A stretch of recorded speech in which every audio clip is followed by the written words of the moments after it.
XP2 Super is Ilford's C41 process black and white film, and it is a really easy film to shoot and work with at ISO 400 with its sharp look and wide tonal range. It's probably the most easy to use and versatile black and white stock that I've ever tried. Granted, my black and white shooting experience is so far limited to T-Max 3200 and XP2, but nonetheless, well, I found it to be very forgiving in exposure. And that couldn't be shown any better than by the very first roll which I shot with it at night time in Tokyo last year when I took some pictures of a friend.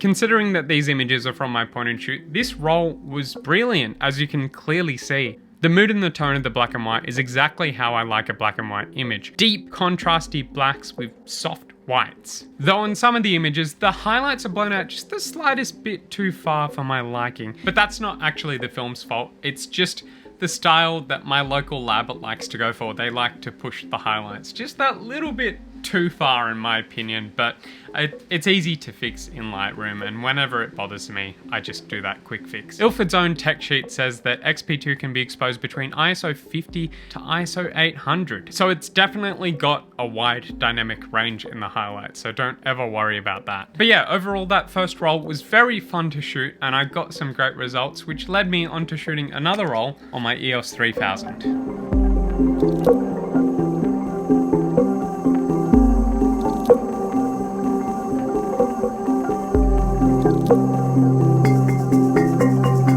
I really loved the results from this roll. Some of the pictures I took are now among my favorites that I've ever shot on 35mm. And at the risk of sounding repetitive, it all comes down to that tone and exposure latitude. And really just the look in general, I really like it. And what makes it even better is that, like I said, I was just shooting casually. I was auto metering off my SLR and that's what I got.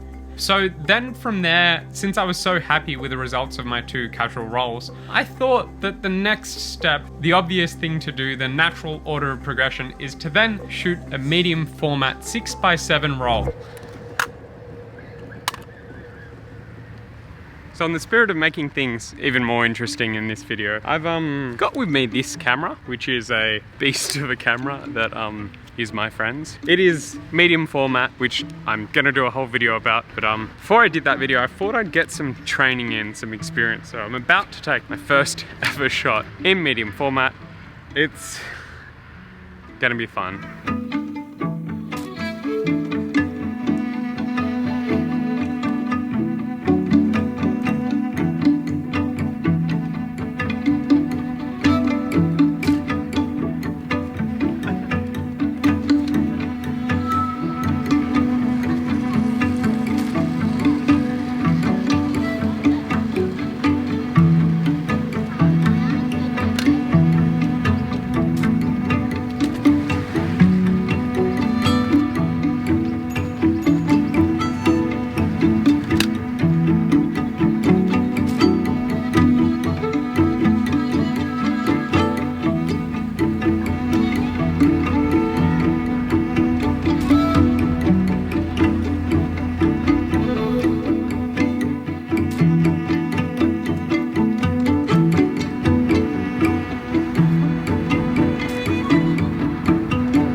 Overwhelmingly, what these shots I took on the Mamiya showed me was the fineness of the grain of XP2 Super. It is so fine, almost negligible, especially so on 120. And I like that in black and white. It captures a lot of detail and it really complements a documentary kind of style of photography. Now you could maybe say it's a bit bland with the grain not having any character really, but yet again, I reiterate, all of the flavor is in the tone of the image. Now, I wouldn't choose a roll of XP2 if I was trying to achieve a soft image, because it just doesn't do that. There's plenty of other black and white stocks out there that can give you that look and have characteristic grains, and they are what they are, but XP2 is just clean and straight to the point. It's better suited to everyday shooting that's raw and real. And it's quite convenient too in the fact that it's developed with the C41 process, which is fantastic for people like me who rely on a lab for developing and scanning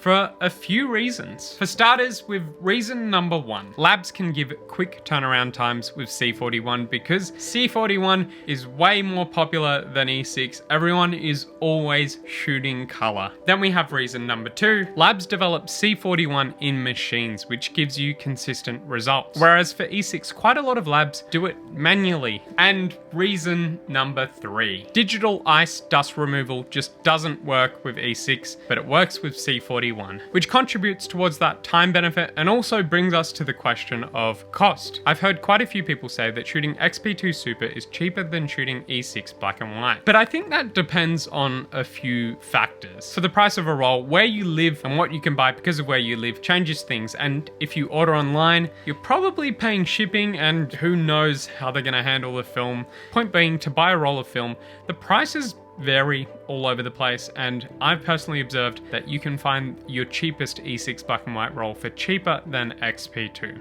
but that's just where I live. And as for the lab fee, at my lab, the difference between processing C41 and E6 can be up to $8, with of course E6 being the more expensive option. So for price, it really depends. For me, in the end, it's just slightly cheaper than E6 once you look at the lab fees as well as buying the roll, but it's only by about $1 or $2. So for me, I am saving just a little bit of money by shooting XP2, but it's not going to stop me from trying E6 films, really. As for other C41 black and white stocks out there, Fuji has Fuji Neopan 400CN, which they exclusively supply in the UK, and I haven't found anywhere here in Australia where I can buy it, not even online. If you've shot it before or you know where to find it here in Australia, please totally let me know in the comments below. I'd love to shoot it, and if there's no way of me shooting it, I'd love to know what the experience is like. So for me, unless you can help me down in the comments,